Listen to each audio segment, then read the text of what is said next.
Hello friends, स्वागत है आप सभी का हमारे यूट्यूब चैनल स्टोरी गुरु पर। आज मैं जो आपके लिए कहानी लेकर आई हूँ, इस कहानी का शीर्षक है रॉन्ग नंबर।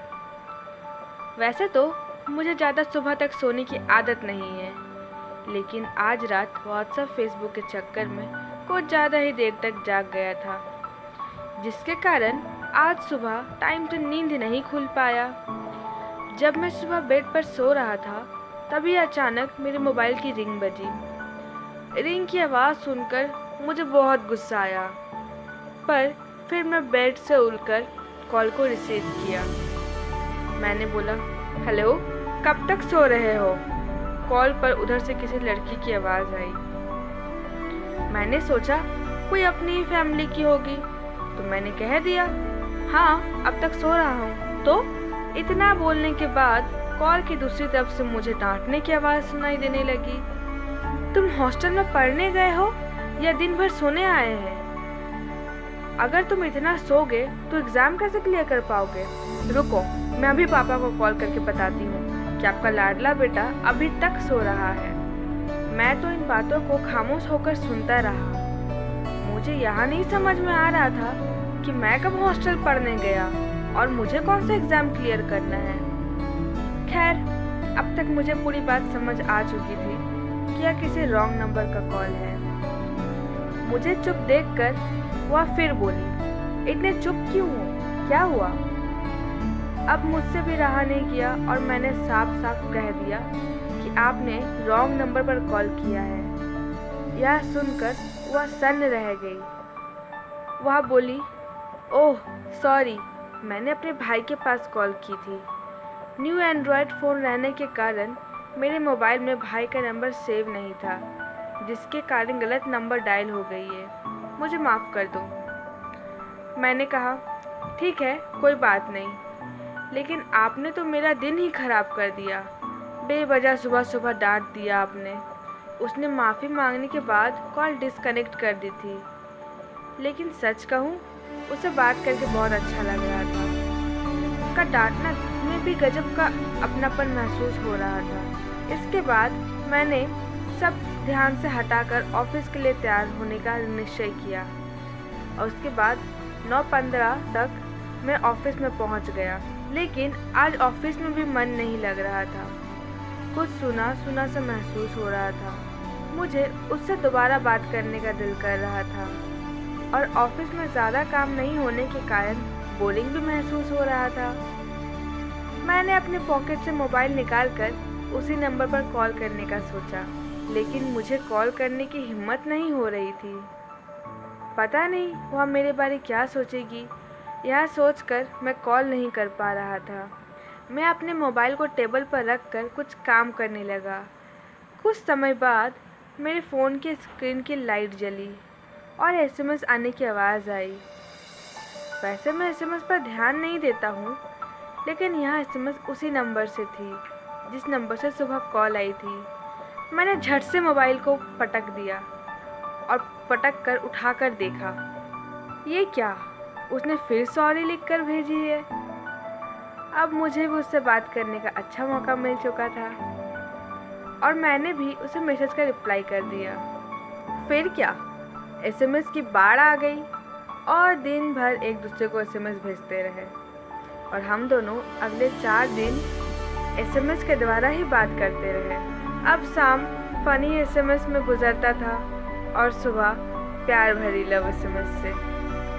कुछ ही दिनों में हम दोनों बहुत अच्छे दोस्त बन गए थे और फ़ोन पर प्रतिदिन घंटे घंटे बात होने लगी। अपना नाम श्रेया बताया उसने और वह लक्ष्मी नगर दिल्ली में रहती थी तथा वह ग्रेजुएशन कर रही थी। मैंने भी उसे अपना दिल की सारी बात बता दी और उसकी दोस्ती कब प्यार में बदल गई कुछ पता नहीं चला। मैंने दिन में ही उसका ख्वाब देखना शुरू कर दिया और उससे जुड़कर ज़िंदगी के एक हसीन सपने देखने लगा। मेरी हर सपने में सिर्फ और सिर्फ वही होती थी। अब तो ज़िंदगी का हर सपना उसके करीब से जुड़ रहा था। उसकी बातों में गजब का जादू था। हम दोनों ने फ़ोन पर ही कई वादे कर लिए थे, जिसमें से एक वादा साथ जीने मरने का भी था। अब हम दोनों को बात करते करते लगभग 6 महीने से अधिक हो चुके थे। एक दिन मैंने श्रेया से मिलने का जिक्र किया और उसने भी हामी भर दी। उसकी सहमति सुनकर मेरी तो खुशी का ठिकाना नहीं था। हम दोनों ने काफ़ी सोच विचार करके नेहरू पार्क में मिलने का जगह चुना। यह लक्ष्मी नगर से नज़दीक था, इसलिए उसे भी उस पार्क का सुझाव अच्छा लगा। मैंने 2 दिन बाद रेलवे का टिकट कंफर्म किया और दिल्ली के लिए निकल पड़ा। उससे मिलने से पहले ही मैंने कई सपने संजा चुके थे। ट्रेन पर सारी रात उसके बारे में सोचता रहा कि वो अभी मुझसे मिलने के लिए काफ़ी उतावली हो रही होगी। हम दोनों को ऐसा लग रहा था काश वह रेलगाड़ी हवाई जहाज़ की तरह तुरंत वहाँ पहुँचा देती। कल 9 बजे सुबह मैं रेलवे स्टेशन पे था। प्लेटफॉर्म नंबर 8 पर मेरी गाड़ी रुकी थी। मैंने मोबाइल से श्रेया को फ़ोन किया। वह फ़ोन पर थोड़ी परेशान दिखी। मैंने इसका कारण पूछा। उसने मुझे कुछ भी बताने से इनकार कर दिया और कहा मैं आपको मिलकर बताती हूँ। इसके बाद मैं नेहरू पार्क जाने के लिए ऑटो में बैठ गया, लेकिन पता नहीं क्यों उसे परेशान देखकर मेरे अंदर एक अलग सी डर आ गई थी। सर, पहुंच गई आपकी मंजिल, ऑटो ड्राइवर ने मेरा ध्यान भंग करते हुए बोला।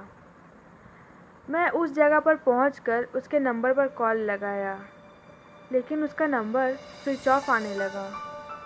मैं काफ़ी परेशान हो गया और बार बार नंबर पर कॉल करता रहा, लेकिन बार बार उसका नंबर स्विच ऑफ ही आता रहा। लगभग 2 घंटे तक कोशिश करने के बाद उसके नंबर पर कॉल नहीं लगा और मैं थक हार कर वहाँ चबूतरे में बैठ गया, उसकी इंतज़ार करने लगा। सुबह से शाम होने को आई थी, लेकिन उसकी कोई अता पता नहीं। अब मुझे यकीन होने लगा था कि वह नहीं आने वाली है। वह मुझे बेवकूफ़ बनाकर धोखा देकर चली गई है। लेकिन श्रेया इतने दिनों तक बात क्यों कर रही थी?